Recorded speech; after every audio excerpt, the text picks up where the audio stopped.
as you're strapping people to rocket ships and accelerating them to 5 miles a second in 8 minutes, that is inherently exciting. And there will always be people who want to come cover that, both because it's a significant technology story, it's a political story, it's a human interest story, it's all of those things.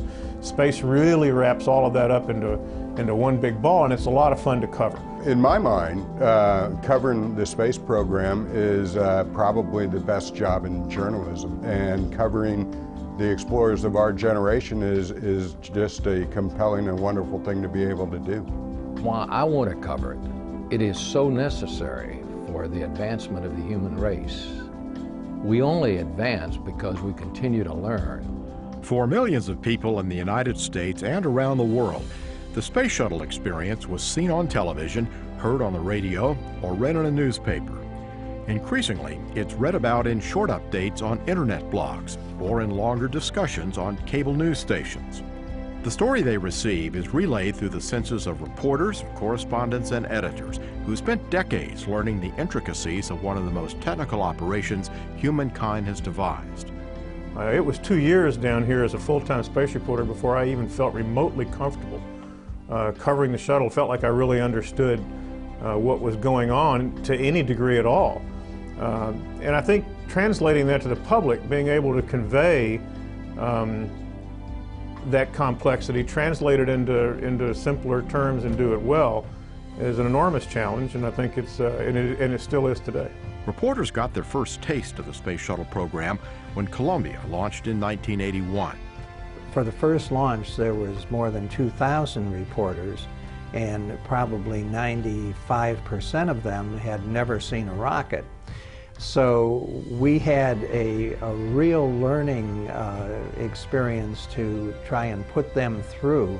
Thousands of people lined the beaches and riverfronts around Kennedy Space Center to witness that first launch in person.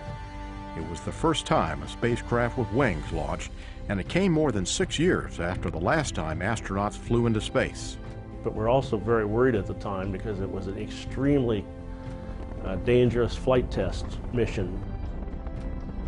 There's a lot of questions because, first of all, it was really advanced.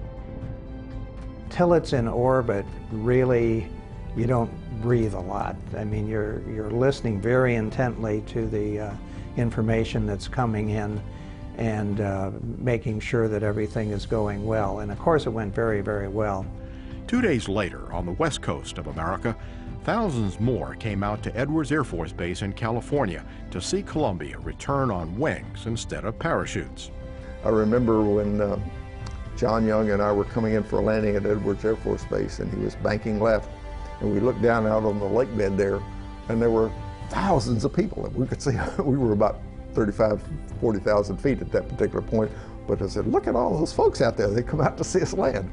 During the next 3 decades, the news media would transfer the excitement, drama, and tragedy of NASA's space exploration to throngs of viewers and readers. I think the most challenging aspect of the job is the complexity of the hardware and understanding how space missions are carried out. I think a large part of our job is translating NASA into English. There's a lot of jargon, there are a lot of acronyms, and we have to figure out a way to explain the highly technical material in a way that your average newspaper reader is going to understand. 4, 3, 2, 1, and liftoff. Liftoff of the 25th Space Shuttle mission, and it has cleared the tower. Before Challenger, you realized this was a dangerous business, but you didn't really believe it. Reporters have also witnessed 2 space shuttle accidents firsthand and relate it to their audience. Challengers launch in January 1986. Columbia, Houston, comm check. Columbia, Houston, UHF comm check.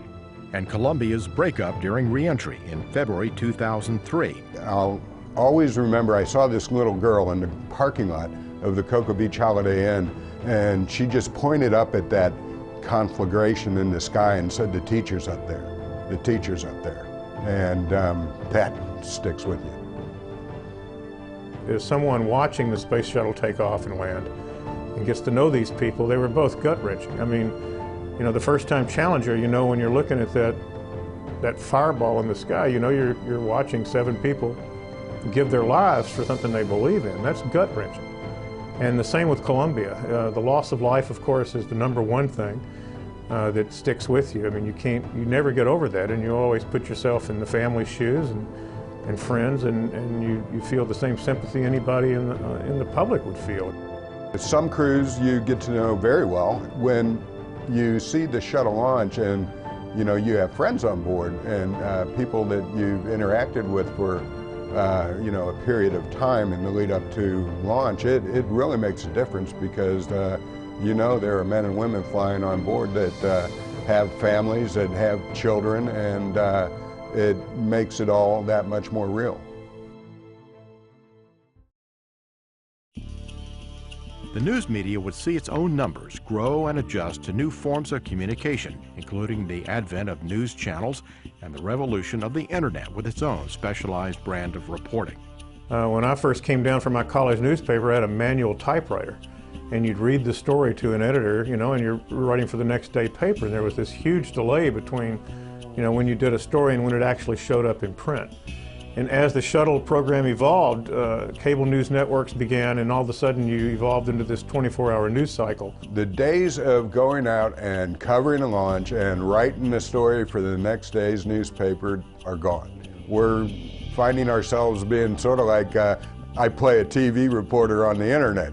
For the space enthusiast, for someone who's already interested in this and would follow it anyway, even if it was by magazine or whatever, it's a great thing for them.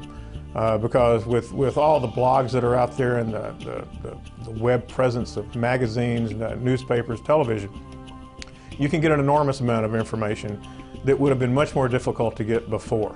Because they can ask questions, they can participate, they can get into it. NASA also began broadcasting on its own network during the shuttle program, originally called NASA Select, now called NASA TV. Believe me, when I started in the business, radio was the big thing, not TV. TV was trying to catch up with where radio was. So I'm seeing it all change. People are very curious about what is going on. And so that's a good thing from a public outreach standpoint. It's really good to have that kind of interest in our launches here. Although they found increasingly advanced ways to cover the shuttle itself remained the center of attention and a touchstone for many societal changes too. The same shuttle orbiters were used to assemble the International Space Station that is made up totally of international partners who in the last 60 years were at war with each other. Bitter enemies of the United States when our parents grew up, now getting together on the space shuttle and building almost a 1 million-pound facility in orbit. Space exploration is expected to remain a focal point for news media, just as it has in the past. Again, I think all coverage will get more personal to the audience. I think people will demand that they get the freshest and the latest and that they will be able to participate. And you can do that on the internet. And I think it's going to get more and more and more that way.